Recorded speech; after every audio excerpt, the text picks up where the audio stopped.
Alright, everyone. Welcome to the Missing Touch YouTube channel. My name is Midwest. I run a blog on the NeoCities platform. Hopefully, if you're watching this video, you probably came from the blog that I run. It's called the missingtouch.neocities.org.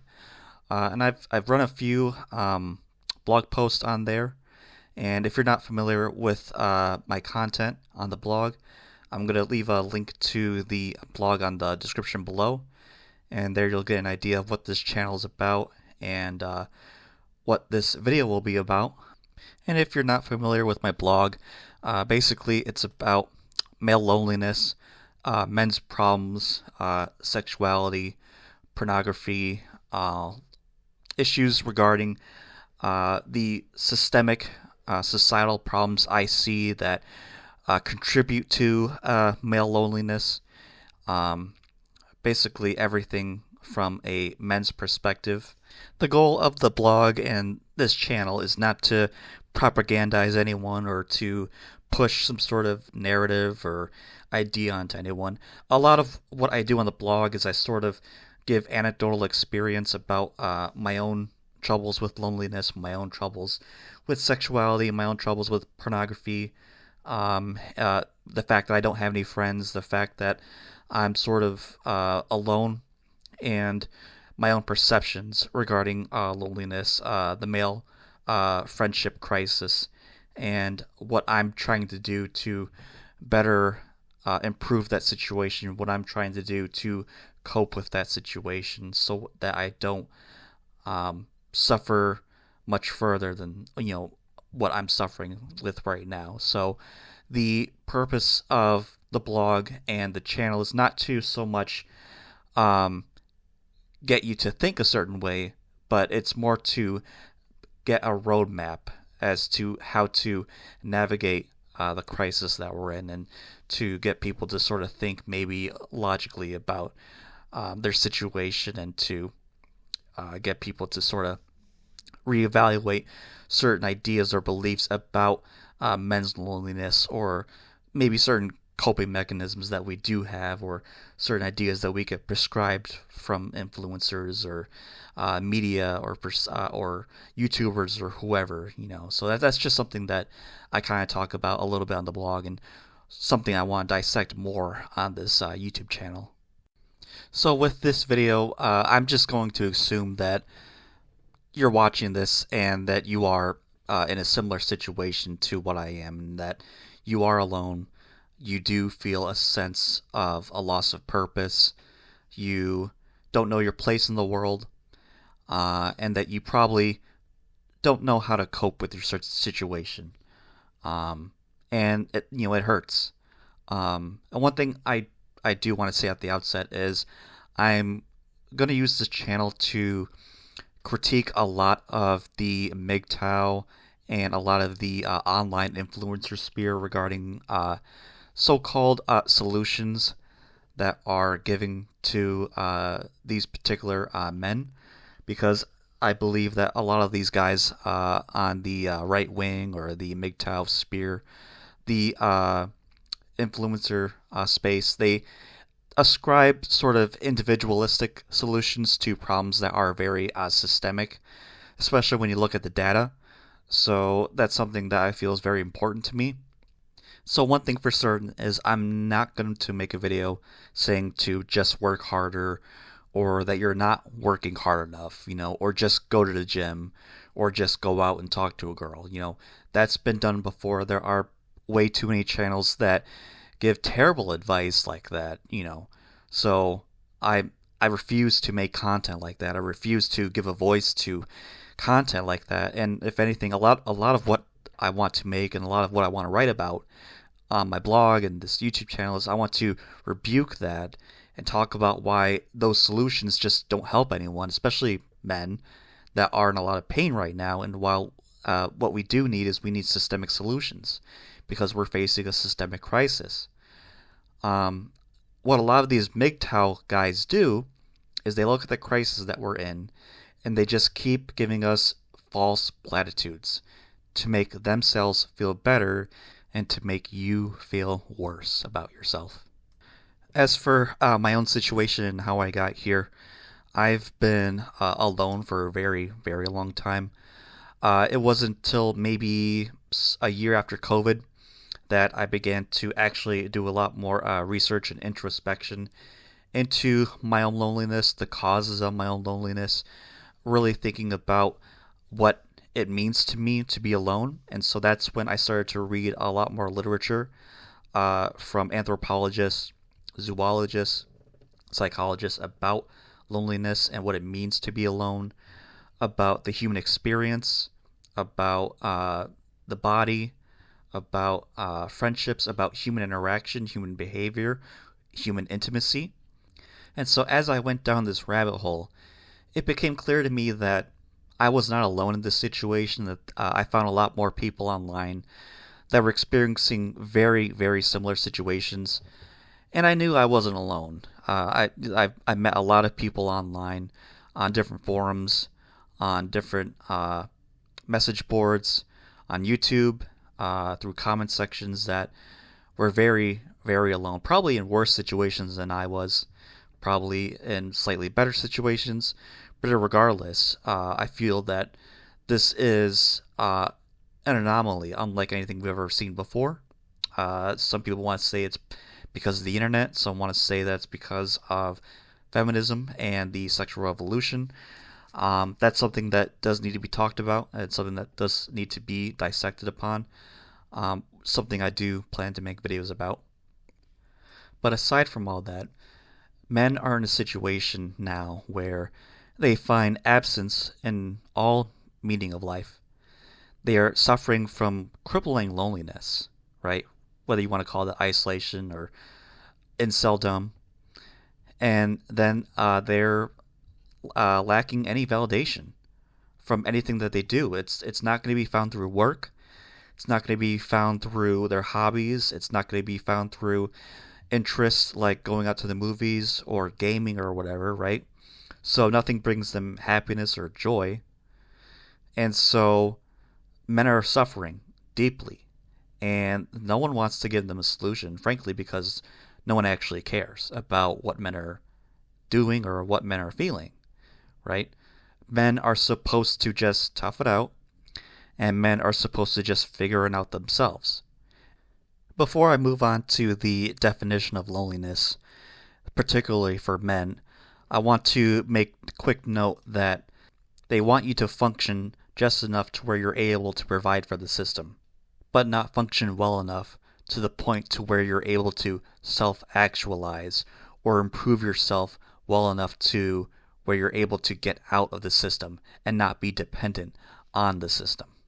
And this is why I have a particular hatred for social media influencers, TikTok influencers, whatever, because they are very good gaslighters and they want you dependent on their delusions of success. They don't want you to live successfully by your own metrics. They want you to live in their delusion. And the more that they can do that, the more successful they become. But that's a separate topic for another video. So getting back to the definition of loneliness, there's this prevailing myth or narrative that loneliness is just a feeling, right? That you feel lonely when you're not around anyone. But that's not true. Loneliness, as we should understand it, especially in this crisis, is a condition. And it's a condition that needs to be addressed because it has severe impacts on our social well-being, our health, our mental well-being, and our spiritual health. One of the examples I want to give regarding myself, and I'm pretty sure some of you might be familiar, is just your phone.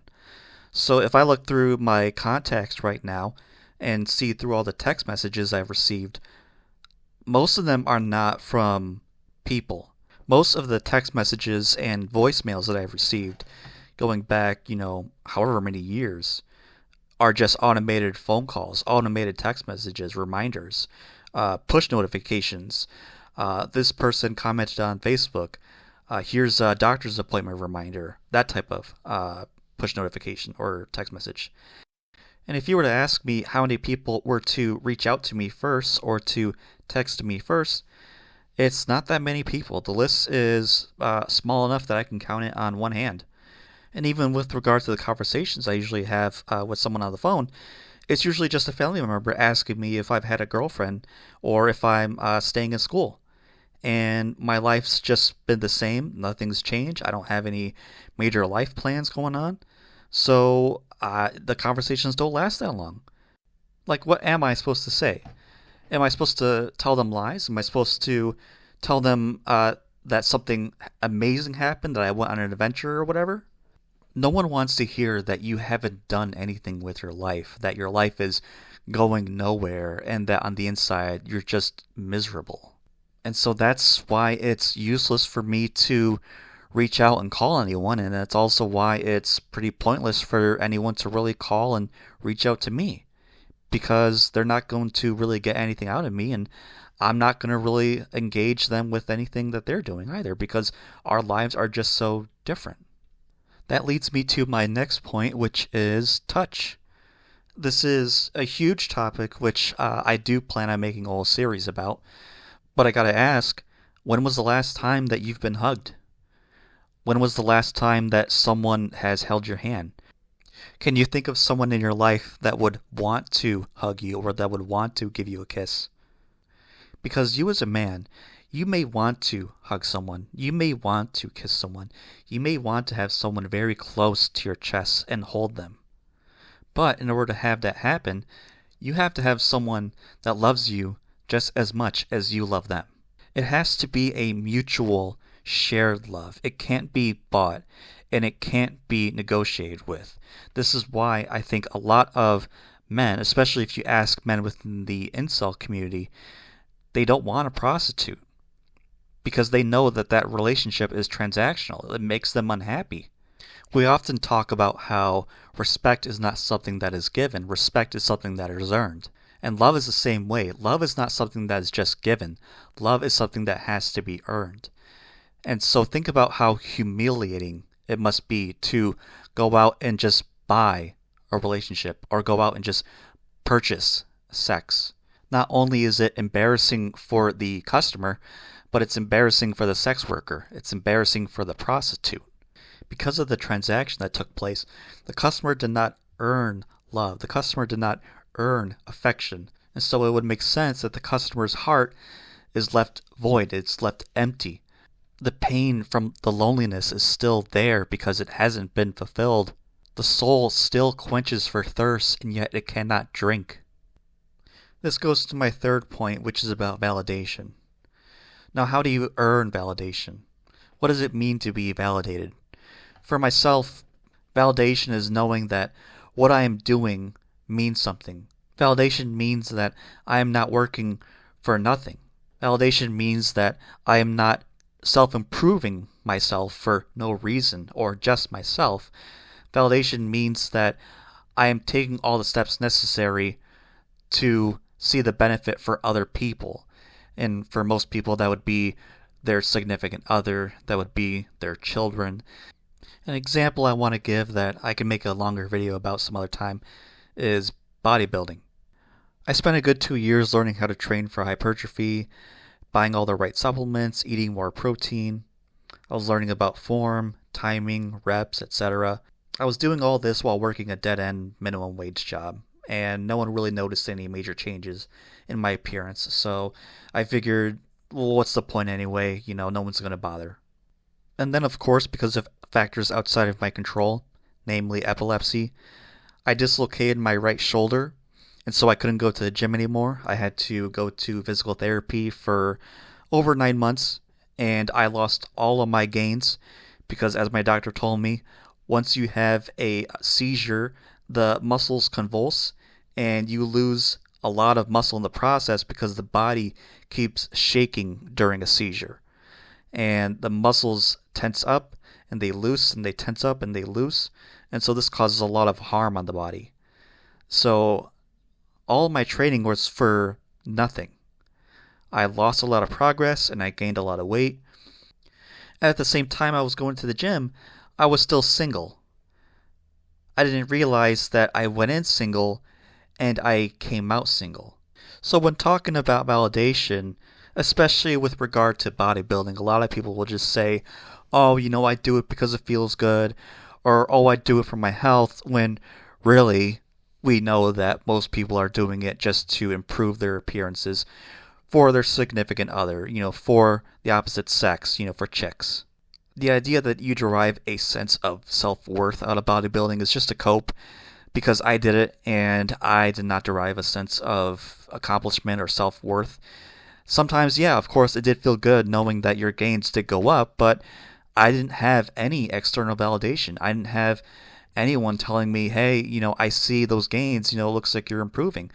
I didn't have anyone from the opposite sex approaching me because I have genetic factors that limit my potential as someone who can be attractive to the opposite sex. So validation is a huge thing. Men need validation in their lives if they want to continue what it is that they're doing. And if you want a lonely man to make something of himself and to go out there and get something done, he has to feel validated. Self-motivation is a myth. Motivation doesn't come from anywhere, it's external. This is one thing I am thankful for the black pill for, in that it does awaken people. It awakens them to the myth of individualism. It does awaken them to the myth of meritocracy. And it does awaken them to the myth of hard work getting anyone anywhere in life. But there are other options out there. You don't have to limit yourself to categories such as incel or black pilled. Those categories don't have to be the whole of your identity. That's what this channel is about. That's what the blog's about. My hope is that you find your own voice, and that you don't have to reside in darkness alone anymore. That there are other ways to think about your situation that don't involve degrading yourself or hurting yourself anymore. I've seen too many men abuse themselves with substances or pornography, and they just did not turn out to be the same men I knew. That's another reason why I'm starting this channel. With all that said, leave a comment, share your thoughts. I'm going to see if I can make more videos about my life, where I came from, my experiences with depression, loneliness. I don't mind getting personal on this channel. I don't mind being vulnerable on this channel. It's something I'm okay with. It's something I think we all need to engage in a little bit more.